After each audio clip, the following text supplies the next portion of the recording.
नमस्कार, मी इशिता गाडगीळ. आजच्या आपल्या पॉडकास्टचे गेस्ट आहेत देवदत्त भिंगारकरजी. ते MK शिक्षण संस्थेत स्मार्ट मीडियाचे प्राध्यापक आहेत. तर आज आपण त्यांच्याबरोबर छावा या चित्रपटावरती एक छोटंसं डिस्कशन करूयात. नमस्कार सर. नमस्कार. माझा तुम्हाला पहिला प्रश्न असा आहे की छावा या चित्रपटामधला जी हिस्टॉरिकल ॲक्युरसी होती ती एन्श्युअर केली गेली होती का फिल्म मेकर्सकडनं? तुझ्या प्रश्नाचं उत्तर देताना पहिली गोष्ट मला तुला एक गोष्ट विचारायला आवडेल की हा चित्रपट तू थिएटरमध्ये जाऊन बघितलास का, आणि बघितला असशील तर कोणत्या बघितला. आणि त्याच्या आधी मी या प्रश्नाचं तुला उत्तर देतो की मी हा चित्रपट रिलीज झाल्यानंतर पुढच्या 3 दिवसामध्ये माझ्या मुलाबरोबर मुलाच्या आग्रहामुळे बघितला. कारण तो शाळेमध्ये आहे आणि त्याचा अगदी आग्रह होता की हा चित्रपट थिएटरमध्ये जाऊनच बघितला पाहिजे. त्यामुळे तो मी सिटी प्राईड सातारा रोडला पुण्यामध्ये मी तो बघितला शनिवारी. आणि अर्थात माझ्या विद्यार्थ्यांचाही आग्रह होता आणि तोपर्यंत सोशल मीडियावरती सुद्धा आणि एकूण माध्यमामध्ये ही चर्चा होती. आणि निश्चितपणे छत्रपती संभाजी महाराजांवरती असणारा हा चित्रपट हा ऐतिहासिक दृष्ट्या निश्चितपणे समर्पक असा आहे. जास्तीत जास्त जवळ जाण्याचा प्रयत्न हा केला गेलेला आहे. फक्त एक गोष्ट अशी असतेच की शास्त्रशुद्ध इतिहास आणि कलाकृती याच्यामध्ये थोडासा फरक हा राहतो. म्हणजे तू कायद्याची विद्यार्थिनी आहेस, चित्रपटामध्ये आपण ज्या पद्धतीचं कोर्ट बघतो त्या पद्धतीचं कोर्ट असतं का? आता तसंच असतं की इतिहास हा घडलेला आहे आणि कादंबरी असेल, काव्य असेल, एखादा चित्रपट असेल किंवा एखादी मालिका असेल, तो शास्त्रशुद्ध इतिहास नसतो, पण इतिहासाच्या जवळ जाण्याचा हा प्रयत्न असतो. कारण खूप मोठा कालखंड असतो एखाद्या व्यक्तीचं, व्यक्तिमत्वाचं, आणि त्या काळाचं डॉक्युमेंटेशन हे 3 तासामध्ये करणं अशक्यच असतं कुणालाही, अगदी शास्त्रशुद्ध पद्धतीने. पण प्रयत्न उत्तम आहे का, तर निश्चितपणे प्रयत्न उत्तम आहे, चांगलाच आहे. आणि ऐतिहासिक दृष्टीचा ज्या वेळेला विचार आपण करतो त्यावेळेला त्याच्यामध्ये चित्रपटाचा आपण ज्या वेळेला अभ्यास करतो त्यावेळेला त्याचं सेटिंग खूप महत्वाचं असतं. की आपण जे दृश्य माध्यम, कारण त्याला आपण म्हणतो, तर अप्रतिम सेटिंग आपल्याला छावामध्ये दिसतं. अनेक बाकीचे जे तपशील आहेत या चित्रपटामधले हे खूप बारकाईने त्याच्यावरती काम केलेलं आहे असं आपल्याला अगदी पहिल्या सीन पासून आपल्या लक्षात यायला लागतं, असा माझा तरी अनुभव होता. हो सर, मीही हा माझ्या अंदाजात 14 फेब्रुवारीला रिलीज झाला होता चित्रपट. तर मी सुद्धा माझ्या फॅमिली बरोबर सिटी प्राईड कोथरूडमध्ये जाऊन हा अरे वा. बघितलाय. आणि बेसिकली सोशल मीडियाच्या माध्यमातून जे काही प्रमोशन्स होते that pushed me to watch the film. आणि आपण ते काही 3 तास त्या एरामध्ये जातो असं मला वाटतं. अगदी. तर सर तुम्हाला काय वाटतं त्यांचे जे कॉस्ट्युम्स होते किंवा त्यांची जी बोलण्याचे डायलॉग्स, भाषा जी होती, ती तुम्हाला त्या एरामध्ये घेऊन गेली का? किंवा तेव्हा तुम्हाला वाटलं का की तुम्ही महाराजांना खरंच बघताय? कॉस्ट्युम्स बद्दल, कपडेपट जो संपूर्ण आहे त्याच्यामध्ये केलेला, मला खरंच असं वाटलं की अतिशय सुंदर असा तो केलेला होता. आणि फक्त सुंदर नव्हता, तर त्याच्यामध्ये जो एक काळाचा एक आपण म्हणतो ना की विचार हा केला असला पाहिजे. कारण चित्रपटाबद्दल असं म्हटलं जातं की त्याच्यामध्ये आपण टाइम आणि स्पेस या 2 गोष्टींमध्ये आपण खेळत असतो. तर त्या काळामध्ये, त्या वेळामध्ये घेऊन जाण्याचं जे काम आहे ते निश्चितपणे त्याच्या कॉस्ट्युम्सनी केलेलं आपल्याला दिसलं. म्हणजे असा विचार मराठी चित्रपटामध्ये पहिल्यांदा झाला का, तर असं नाही. मराठी चित्रपटामध्ये हा विषय जो आहे अगदी पूर्वीपासून होत आलेला आहे. हिंदी चित्रपटांमध्ये सुद्धा तो होत आलेला आहे. पण ज्या वेळेला मराठी इतिहास आपण दाखवतो त्यावेळेला बऱ्याचदा हिंदी दिग्दर्शकांकडनं असं होतं की त्याच्यावरती आपल्याला वेगळा प्रभाव हा दिसतो, पण इथं तो तेवढा दिसत नाही. म्हणजे छत्रपती संभाजी महाराजांची असणारी संपूर्ण वेशभूषा ही अतिशय उत्तम होती. ती जशी होती तशी अगदी प्रत्येक सहकार्याची तिथल्या वेशभूषा ही अतिशय उत्तम अशी केलेली होती. मला मेकअप सुद्धा जो आहे तो खूप चांगला, कारण हा चित्रपट एका अर्थाने खूप आपण म्हणूयात सिरियस असा हा चित्रपट आहे. म्हणजे तो वीरपट आहे आणि पहिल्या सेकंदापासून ते शेवटपर्यंत त्याच्यामध्ये आपण गुंतून राहतो. फक्त कथेमध्ये नाही तर दृश्यामध्ये आपण गुंतून राहतो. की गोष्ट तर ऐकत असतोच आपण, पण ते जे बघणं आहे, दिसणं आहे मुळामध्ये, ते खूप मला वैयक्तिक आवडलं. आणि मला असं वाटतं की मी आजूबाजूला ज्या वेळेला जो अनुभव आपण घेत होतो, तू सिटी प्राईड कोथरूडला घेतलास, मी सातारा रोडला घेतला, आणि संपूर्ण देशभरामध्ये नाही जगभरामध्ये या चित्रपटाचा ज्या पद्धतीने त्याचं स्वागत झालं, त्याच्यामध्ये आपण असं म्हणू शकतो की सगळीकडेच तो विचार हा खूप सकारात्मक असा त्या बाबतीत झालेला आहे. सर, तुम्ही म्हणालात की चित्रपट सिरियस नोटवरती आहे. हो. तर हे पहिल्या सीन पासूनच एस्टॅब्लिश होतं, जेव्हा एक लहान मूल रडत असतं आणि संभाजी महाराज घोड्यावरनं उतरून त्यांना त्याच्या आईकडे देतात. तर मूव्हीमध्ये तुम्हाला संभाजी महाराजांची आणि त्यांच्या आईबरोबरचं जे नातं होतं, की त्यांना आईचं प्रेम नव्हतं मिळालं, तर ते कसं हायलाईट केलंय असं तुम्हाला वाटतंय? मला असं वाटतं ना, हा ज्याला आपण रीडिंग बिटवीन द लाईन्स असं म्हणतो, त्याच्यामध्ये हा अत्यंत सुंदर, अत्यंत नाजूक असा धागा आहे खरं तर हा. म्हणजे छत्रपती संभाजी महाराजांचं आपण एकूण आयुष्य ज्या वेळेला बघतो, त्यावेळेला लक्षात येतं की एका लहान मुलाला, म्हणजे ते अगदी लहान होते त्यावेळेला त्यांनी दिल्लीला त्यांचा प्रवास, आग्र्याला त्यांचा प्रवास झालेला होता त्यांच्या वडिलांबरोबर, छत्रपती शिवाजी महाराजांबरोबर. त्यानंतर राज्याभिषेक झाला, त्यावेळेला त्यांना युवराज महाराज झाले. त्याही वेळेला त्याचाही खूप चांगला प्रसंग त्याच्यामध्ये आलेला आहे.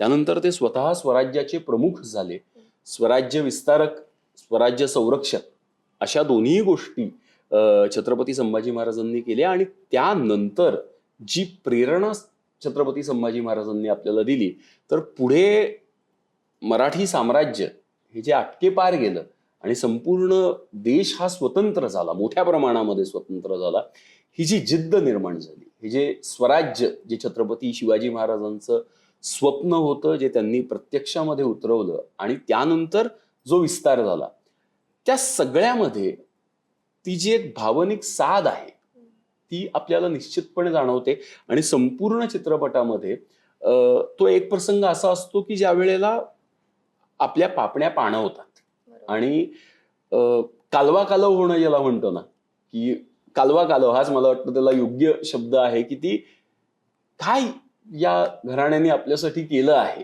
ही गोष्ट आपल्याला तिथे अगदी नक्की वाटते. कारण आई आणि मुलगा यांचं जे नातं आहे ते खरंच तसं आहे. म्हणजे सईबाई साहेब आणि छत्रपती संभाजी महाराज असतील, किंवा जिजाऊ साहेब आणि छत्रपती शिवाजी महाराज असतील, या दोन्ही, किंवा कोणीही असा एखादा जो मूल आणि त्याची आई असते, त्यावेळेला मला प्राचार्य शिवाजीराव भोसले यांचं एक वाक्य आठवतं, की त्यांनी त्यांच्या एका व्याख्यानामध्ये असं, प्राचार्य असं म्हणाले होते की एखादी आई ज्या वेळेला आपल्या मुलाला निरोप देत असते देशाच्या किंवा समाजाच्या कामासाठी, त्यावेळेला इतिहास घडत असतो, आणि तो घडणारा इतिहास हा लोकांना खूप नंतर कळतो. त्या दोघांचं जे बोलणं असतं ते फक्त मौनात नव्हतं. मला वाटतं त्या दिवशी मला प्राचार्यांचं हे नाव, आता हे जे स्टेटमेंट प्राचार्यांनी केलेलं होतं, हे त्यांचं वाक्य मला तू हा प्रश्न विचारल्यावरती आठवलं. या इतिहास घडत असतो आणि त्यामुळे तर राष्ट्र घडतात, नाहीतर रोजचं जगणं तर चालूच असतं. पण स्वराज्य निर्माण होणं, औरंगजेबाशी, आलमगिराशी युद्ध करणं, आणि त्यानंतर पुढच्या 70 वर्षाच्या काळामध्ये दिल्लीच्या लाल किल्ल्यावरती भगवा फडकणं, ही जी गोष्ट आहे, ही त्या विरहाची मला वाटतं फलश्रुती आहे खरं तर सांगायचं तर. पण अत्यंत हुरहुर लावणारा असा तो प्रसंग आहे. बरोबर सर, तुम्ही बोललात ते 100% रिलेट होतंय मला. पण आता नायकाबद्दल बोललो तर खलनायकाबद्दल पण बोलूयात, की अक्षय खन्नाने जो औरंगजेबांचा रोल केला होता, तो माझ्या अकॉर्डिंगली तरी स्पॉट ऑन होता. म्हणजे जो काही आमच्या डोक्यांमध्ये औरंगजेबाची इमेज आहे, तशीच त्यांनी डिलिव्हर केलेली आहे. हे अगदी खरं आहे. म्हणजे इतिहासाचा जे अभ्यास करतात त्यांचं असं एकदा नक्की म्हणणं असतं की खलनायक, त्याच्यामध्ये खल हा जो शब्द आहे ना, की सगळी निगेटिव्हिटी ही त्याच्यामध्ये येते. पण आपल्याकडे बघा ना, हा आतापर्यंतचा आपल्याकडच्या प्रत्येक इतिहासातला आणि आपल्या काव्यातला हा कलाकृती, मगाशी मी जे म्हणालो की शास्त्रशुद्ध इतिहास हा वेगळा असेल, कला ही थोडीशी वेगळी त्याच्यामध्ये असू शकते. तर औरंगजेबाना दिलेलं जे त्याचं नाव आहे, मुळामध्ये त्यालाही ते खूप आवडत होतं असं इतिहास म्हणतो, ते आहे आलमगीर. म्हणजे जगाला जो पकडून ठेवू शकतो, कैद करून ठेवू शकतो, असं ते नाव आहे. आणि आपण ज्या वेळेला बघतो की औरंगजेब हा काही महाराष्ट्राला नवीन नव्हता. दक्षिणेमध्ये बादशाह व्हायच्या आधी सुभेदार तो होता. छत्रपती शिवाजी महाराजांचा आणि त्याचाही संबंध हा आलेला होता. आणि त्यानंतर त्याचा जो प्रवास आहे बादशाह होण्याचा, तो इतका थंड डोक्याचा असा आहे. आणि या चित्रपटामध्ये बघताना आपल्याला ती गोष्ट दिसते. म्हणजे एक काही मानसशास्त्राचा ज्यांनी अभ्यास केलेला आहे त्यांचं असं म्हणणं आहे की जे खूप ओरडाआरडा करतात ते तसे मनाने खूप गोंडस असे असतात, आणि जे एकदम शांत असतात त्यांच्याकडे ती क्रुएल्टी, कनिंगनेस ही गोष्ट अगदी असते. आता तुझा कायद्याचाच अभ्यास तू करतेयस त्यामुळे तू मानसशास्त्राचा अभ्यास त्याच्यामध्ये येणारच. पण मला वाटतं की अतिशय ज्याला आपण पाताळ यंत्री असं म्हणतो, तर तशी ती गोष्ट येते. आणि हे होत असताना त्या व्यक्तीची असणारी जरब एकूण त्याच्या स्वतःच्या प्रशासनावरती, आजूबाजूच्या लोकांवरती, तीही त्या चित्रपटामध्ये खूप चांगल्या प्रमाणामध्ये चांगल्या पद्धतीने आलेली आहे. म्हणजे जरब औरंगजेबाची होती का, आलमगीर तो स्वतःला म्हणत होता, ती होती का, तर अगदी निश्चितपणे आपल्याला ती दिसते. म्हणजे एक प्रसंग असा आहे की निनादराव बेडेकर तो प्रसंग सांगायचे, मी त्यांच्याकडनं ऐकलेला आहे तो, की त्याच्यामध्ये ज्या वेळेला औरंगजेब हा मुघल परंपराच राहिलेली होती की आपल्या भावंडांचा खून करूनच त्या तख्तावरती जाता आलेलं होतं, तसं औरंगजेबानेही केलेलं होतं. आणि त्यानंतर त्याच्या भावाचा ज्या वेळेला त्यांनी खून करवून घेतला आणि त्याचा चेहरा, त्याचं मुंडकं ज्या वेळेला त्याच्या समोर आलं होतं, त्यावेळेला त्यांनी किमांश त्या ह्याच्यावरती घातला होता ह्याची खात्री करून घ्यायला की हा तोच आहे ना. आता इतक्या मायन्यूट डिटेलिंग मध्ये जाणारा हा अत्यंत थंड डोक्याचा माणूस, आणि तो अत्यंत सुंदर रंगवलाय त्याच्यामध्ये. म्हणजे अगदी प्रत्येक डिटेलिंग सह तो येतो. आणि इतकं सगळं करून प्रत्येक पावलावला त्या व्यक्तीला येणारं जे अपयश आहे, त्या अपयशातून जे खचून जाणं आहे, म्हणजे ते इतकं खचून जाणं आहे की मुघली साम्राज्य हे तिथं संपलं. ही सगळ्यात महत्वाची गोष्ट आहे. म्हणजे आपण 1857ला भारतीय स्वातंत्र्य लढ्याचं पहिलं युद्ध असं म्हणतो, ब्रिटिशांच्या विरुद्धचं. पण मध्ययुगातलं हिंदवी स्वराज्याचं, इथल्या एतद्देशीयांचं, हिंदूंनी जे स्वराज्य स्वतःचं सुरू केलं, त्याची सुरुवात ही त्या औरंगजेबाच्या त्याचा जो काही त्याचा जो महाल आहे, तो महाल, लाल किल्ला सोडण्यापासून त्याचा जो प्रवास आहे तो तिथे सुरू होतो. आणि त्यानंतर तो परत कधी दिल्लीला गेला नाही, बरोबर, तिथपर्यंत तो प्रवास येतो. त्यामुळे त्याच्यामध्ये दोन्ही अत्यंत सुंदर असं त्याचं केलं गेलेलं प्रगटीकरण आहे.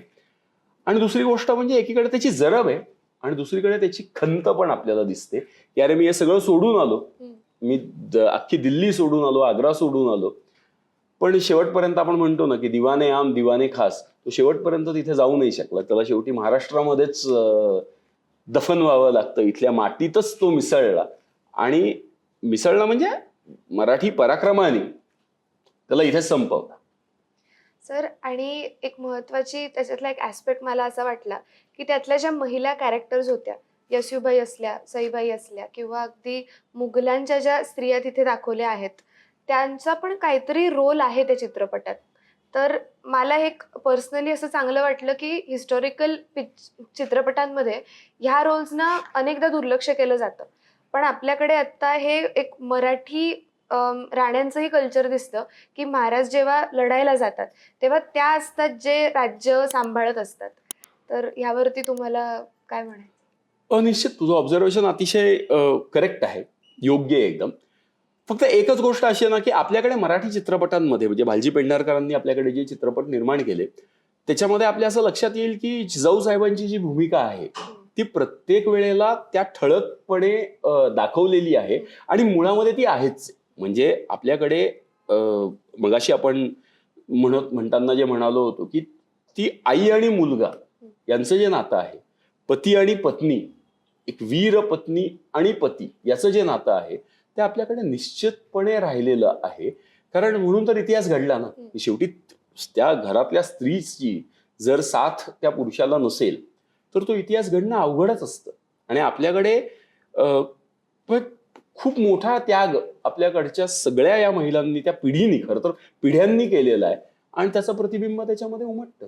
अशी तू जे म्हणाली होती की त्या आई आणि मुलगा त्याच्यातला जो मुळातलं ते जे नातं आहे तिथपासून सुरू होणारा तो प्रसंग आहे की राजा होणं, राज्याभिषेक होणं ही गोष्ट खरी आहे. पण बाबासाहेब पुरंदरेंनी जे वर्णन केलेलं आहे की त्या सिंहासनाच्या प्रत्येक पायरी गणिक एक एक व्यक्ती ही गमावलेली आहे. आपण त्याला पर्याय नसतो दुसरं काही, अपरिहार्य असतं ते सगळं. आणि खूप मोठा त्याग, खूप मोठं योगदान हे याच्यामध्ये आहे. चित्रपटामध्ये सगळ्यात जास्त लक्षात राहणारा सीन म्हणजे राज्याभिषेकाचा सीन आहे. आणि एक त्यातलं ॲनॉलॉजी म्हणायला झालं तर आपण बरेचदा एक चित्र बघतो शिवाजी महाराजांच्या राज्याभिषेकाचं, तर ते कुठेतरी फिल्म मेकर्सनी रेप्लिकेट करायचं पाहिलंय का? कारण तसे रंगसंगती वगैरे जुळवण्याची काहीतरी प्रयत्न झाला आहे. ते चित्र ना काश्मीर ते कन्याकुमारी आणि गुजरात ते आसाम सगळीकडे कोणत्याही व्यक्तीच्या डोळ्यासमोर येणारं ते चित्र आहे की शिवाजी महाराजांचा राज्याभिषेक असं म्हटल्यावरती आपल्या डोळ्यासमोर ते चित्र येतं. आणि ते सिंहासन, स्वतः महाराज आणि त्यांच्या समोर येणारे ती सगळे वेगवेगळ्या राज्यांचे प्रतिनिधी आणि त्याच्याबरोबर इथे आपल्या राजासमोर त्या गर्विष्ठ माना ज्या आहेत त्या झुकतात असं त्याच्याबरोबर खाली ती ओळ असते. आणि ती गोष्ट आपल्याला आठवतेच त्यावेळेला की ती गोष्ट त्याच्यामध्ये अगदी म्हणजे मी म्हणेल अगदी त्यातल्या कोणा ना कोणापासून आपल्याला ती गोष्ट जाणवते. त्याच्यामध्ये बरोबर आहे दृश्य माध्यमात पण ते आहे, पण कुठेतरी आपल्याही मनामध्ये ते कोरलं गेलेलं असतं की लहानपणापासून आपण ते बघितलेलं असतं. अगदी आपली त्याची पहिली ओळख ही 4थीच्या पुस्तकामध्ये व्हायच्या आधी सुद्धा शिवजयंतीच्या दिवशी आपण ज्या वेळेला आपल्या घराच्या जवळच्या एखाद्या शिवजयंतीच्या मंडळामध्ये आपण जाऊन ते बघितलेलं असतं त्यावेळेला ती गोष्ट आपल्या डोळ्यासमोर आपण बघितलेली असते. त्यामुळे ती आपल्या डोळ्यासमोर येतेच येते. आणि आपणही ते ठरवलेलं असतं ना की अरे हा शिवाजी महाराजांचा राज्याभिषेक आहे. त्यामुळे ती अगदी आणि छान केली होती त्यांनी चित्रपटातही. आणि चित्रपटाचा जो अंत त्यांनी केला आहे त्यामध्ये महाराज त्यांचं प्राण सोडतात आणि मग तिकडे एक लहान मूल असतं ते आईला हाक मारतं आणि तेव्हा फायनली ते आई ओ देते त्या हाकेला. तर तो अंत तुम्हाला कसा वाटला चित्रपटाचा? मला असं वाटलं की त्या मुलानी आईला तर त्याच्या वैयक्तिक आईला तर हाक मारलेली आहेच, पण ज्याला आपण स्वातंत्र्य देवता असं म्हणतो त्या देवतेलाही त्यांनी मारलेली ती हाक आहे, त्याला घातलेली ती साद आहे की अजून किती बलिदान आम्ही द्यायचे. कारण जेव्हा आपण हा इतिहास बघतो त्यावेळेला छत्रपती शिवाजी महाराजांच्या आधी जवळपास 200-300 वर्षांचा अंधकार हा आपल्याला दिसतो. आणि त्यानंतर छत्रपती संभाजी महाराजांच्या बलिदानानंतर त्या बलिदानासह आणि त्याच्या आधीच्या त्या संघर्षासह जी आत्मप्रेरणा सगळ्यांची जागृत झाली. आणि त्यानंतर आपण बघतो ना की औरंगजेब जाऊच नाही शकला तो लाल किल्ल्यामध्ये, तो परत जाऊच शकला नाही. मला वाटतं तो साध मला तिथे वाटताना असं वाटलं होतं की ती त्या स्वातंत्र्य देवतेला, स्वातंत्र्य लक्ष्मीला, भारत मातेला घातलेली ती साध आहे आणि त्याला प्रतिसाद मिळाला की खूप मोठा त्याग हा त्याच्यामध्ये आपल्याला दिसतो. म्हणजे आणि पुन्हा एकदा एक शाहीर योगेशांनी त्यांचं प्रसिद्ध असं ते काव्य आहे की त्याच्यामध्ये त्यांनी विचारलेलं आहे की कोण जीता कोण हारा पूछ लो संसार. मला वाटतं हा चित्रपट संपताना कोणत्याही चित्रपटगृहामध्ये जी एक शांतता असते, तो पिन ड्रॉप सायलेन्स असतो आणि ती भयान नसते, ती आगतिक पण नसते, पण कृतज्ञता, वीरता याचा एक विलक्षण संगम आणि संताप या तिन्ही गोष्टींचा एक विलक्षण संगम हा तिथे होतो. आणि त्यानंतर एक जाताना एक विचार नक्की मनामध्ये येतो की बाहेरचे येणारच आहेत त्रास द्यायला, ते कधीच संपणार नाही. म्हणजे त्यानंतरही ते संपलं नाही आजही ते चालूच असतं. पण आपण जागृत राहणं, आपण एकत्र राहणं, हीच त्याच्यावरची सगळ्यात मोठी गोष्ट असते. म्हणजे ऐतिहासिक कलाकृतींमधनं जर शिकायचं काही असेल तर मला असं नक्की वाटतं की त्याचे कपडेपट चांगले असतात, त्याचा एकूण सगळा जी सादरीकरण असतं ते महत्वाचं असतं. पण त्याचबरोबर आपण कथानक असं म्हणतो ना, त्या कथानकातनं ज्या वेळेला आपण शिकतो त्यावेळेला ही गोष्ट जाताना प्रत्येकाच्या मनामध्ये निश्चितपणे आली असेल की आता स्वतंत्र आहोत, परत परत त्याच त्याच चुका करायच्या नाहीत आणि पुन्हा पारतंत्र्यात जायचं नाही. हे शेवटी आपल्या पिढीची जबाबदारी आहे. कारण आपण स्वातंत्र्य काळामध्ये आपण जन्माला आलेलो आहोत आणि वी ओव इट टू देम. म्हणजे आपल्याला हे जे स्वातंत्र्य मिळालेलं आहे, आपल्याला आजचा जो दिवस आपल्याला पाहायला मिळालेले आहेत, जे मुक्त दिवस आहेत, स्वातंत्र्य मिळालेले दिवस आहेत, आपण कुंभमेळा साजरा करू शकतो, आपण आपल्याला हवा तो सण साजरा करू शकतो आणि प्रत्येक जण साजरा करू शकतो. परत पारतंत्र्यामध्ये जायचं नसेल तर तो विचार मला खात्री आहे त्या शांततेमध्ये प्रत्येकाच्या मनामध्ये छत्रपती संभाजी महाराजांना श्रद्धांजली वाहताना, त्यांच्याबद्दल आदर निर्माण करत असताना, तो आदर व्यक्त करत असताना एक गोष्ट निश्चितपणे जाणवते की महाराज परत आम्ही त्या चुका करणार नाही. तुम्ही आम्हाला इतकं मोठं देणगी, तुमच्या बलिदानातून आम्हाला हे प्राप्त झालेलं आहे, आता परत आम्ही ते जाणार नाही. मला वाटतं त्या शांततेमध्ये हा एक गर्भित अर्थ नक्की आहे आणि तो निश्चितपणे या माध्यमाचाही खूप महत्वाचा भाग. म्हणजे आपण आतापर्यंत झालेले चित्रपट ज्या वेळेला बघतो बॉलिवूड मधले सुद्धा, त्यावेळेला ते उत्तमच आहेत की ऐतिहासिक चित्रपट काही झाले नाहीत का, मोठे सेट असणारे, चांगले कॉस्ट्युम्स असणारे चित्रपट झाले नाहीत का, तर ते नक्की झाले. 60च्या दशकामध्ये झाले, 70च्या दशकामध्ये झाले. पण हा जो इतिहास आपला आहे, जो एतद्देशीयांचा इतिहास आहे आणि तो इतका मोठा आहे. म्हणजे मला एक प्रसंग आठवतो, वेळ असेल तर सांगतो की प्र.के. घाणेकर जे दुर्गा अभ्यासक आहेत, त्यांना एकदा त्यांनी एक सांगितलेला हा किस्सा होता की ते म्हणाले की आम्ही उत्तरेमधले ज्या वेळेला किल्ले अनेकदा बघतो तर ते किल्ले आजही छान असतात. म्हणजे एखाद्या ठिकाणी एखाद्या तिथल्या महालामध्ये आजही 5 स्टार हॉटेल उभं राहावं इतपत चांगले ते किल्ले आजही राहिलेले आहेत. आणि आपले किल्ले ज्या वेळेला आपण बघतो तर ते आज त्या तशा परिस्थितीमध्ये नाहीत. तेव्हा ते असं म्हणाले होते, अहो हे लढल्याचं लक्षण आहे ना, आम्ही शत्रूशी लढलो आणि त्या लढता लढता आमच्यावरती घाव झाले, त्या घावांमध्ये आम्ही लढलो म्हणून त्यांचे किल्ले आणि ते सगळे राजमहाल जे आहेत ते टिकले. आम्ही लढलो त्यामुळे शत्रू काय आमचं काय नीट ठेवणार आहे का, ते तुटलेच गेले त्याच्यामध्ये. हा जो इतिहास आहे, जो स्वप्रेरणेचा इतिहास आहे, स्वत्वाचा इतिहास आहे आणि स्वातंत्र्याचा इतिहास आहे, हा हिंदी चित्रपटसृष्टीच्या माध्यमातून ज्या वेळेला येतो त्यावेळेला तो कैक लोकांपर्यंत पोहोचतो. आणि मला एका गोष्टीची खात्री वाटते की हा चित्रपट आल्यानंतर एक खूप मोठा बदल हा आपल्याला होताना दिसतो आणि तो आपल्याला जाणवतोय. मला वाटतं कॉलेज कॅम्पसमध्ये जाणवतोय, सगळीकडे आजूबाजूला फिरताना आपल्याला तो जाणवतोय. आणि ही सुप्त ज्याला आपण म्हणतो एक शक्ती असते, एक सुप्त विचार असतो, तो मोठ्या पडद्यावरती प्रगटल्यावरती ही शक्ती निर्माण होते, ही जागृती निर्माण होते. त्याला आपण आज नॅरेटिव्ह असं म्हणतो, तो निश्चितपणे निर्माण होतो. आणि नॅरेटिव्ह जे निर्माण होत असतात आणि ते बदललेही जात असतात, याबद्दल वाद नाही. हा निश्चितपणे विचार येतो की हा असा चित्रपट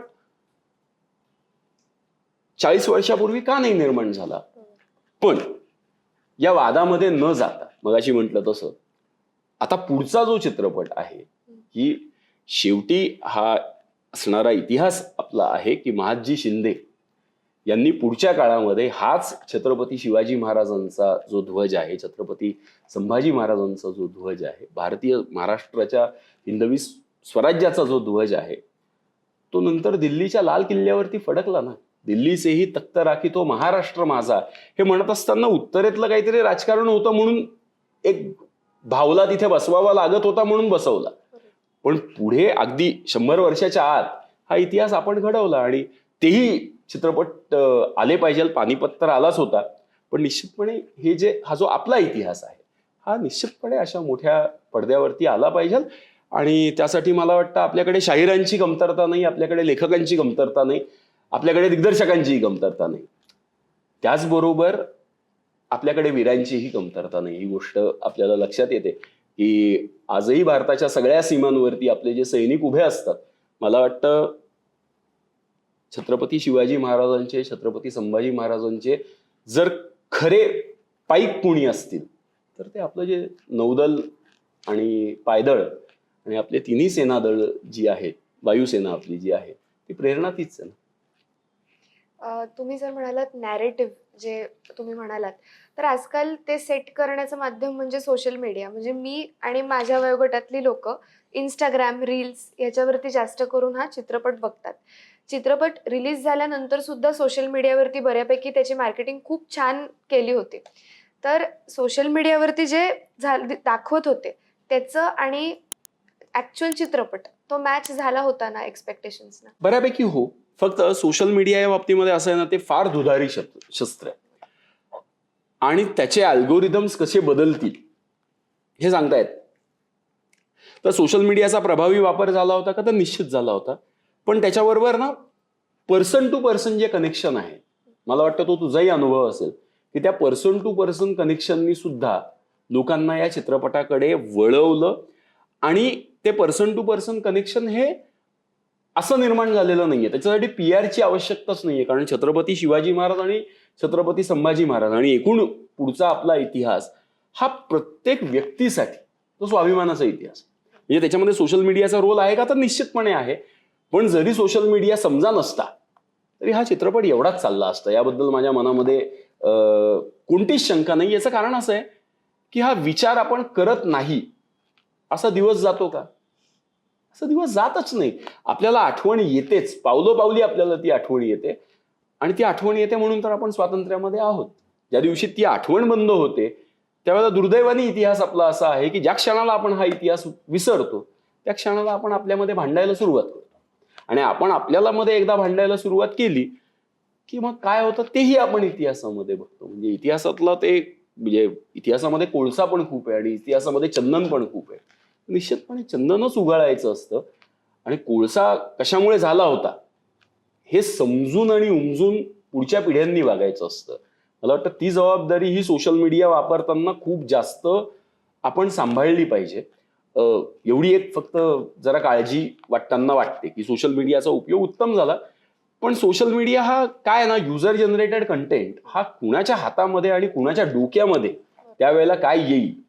आणि आपण म्हणतो ना की विधायक पण असतात लोक आणि विघातक पण असतात लोक. तर विधायक लोक संस्कृतीच निर्माण करतात कोणत्याही माध्यमात, आणि विघातक लोक ही विकृतीच निर्माण करतात. त्यांना काकदृष्टीच असते, ते विकृतीच करणार निर्माण, त्यांना कोळसाच दिसतो. पण चंदन ज्यांना कळलेलं असतं त्यांच्यावरतीच जबाबदारी जास्त असते की सुगंध हा चंदनातूनच येणार आहे, तर तो जास्तीत जास्त उघडावा लागतो. आता ते कष्टकारक असतं, ती गोष्ट मात्र आहे. Sir, thank you so much. हे डिस्कशन छावा या चित्रपटाला एका आर्ट फॉर्म सारखं समजून घ्यायला खूप प्रोडक्टिव्ह होतं. So thank you so much. मला बोलवलं त्याबद्दल मनपूर्वक धन्यवाद. मला वाटतं तुम्हाला मी अपेक्षित असणारी समर्पक उत्तरं दिलेली मनपूर्वक. आमची मैत्रीण इशिता सोबत आज झालेली ही चर्चा मला स्वतःला तर आवडली, तुम्हालाही ती नक्की आवडेल अशी आम्हाला खात्री आहे. तर या चॅनलला, रेबेल नॅरेटिव्ह या चॅनलला लाईक करा, शेअर करा, सबस्क्राईब करा. आणि लक्षात घ्या, चांगले नॅरेटिव्ह्ज हे नेहमीच सेट करायचे असतात. आणि जर चुकीचे नॅरेटिव्ह्ज आपल्यासमोर येत असतील तर ते बदलण्याचं माध्यम हे चांगले नॅरेटिव्ह सेट करण्यामध्येच असतं. त्यामुळे भेटूयात पुढच्या व्हिडिओजमध्ये.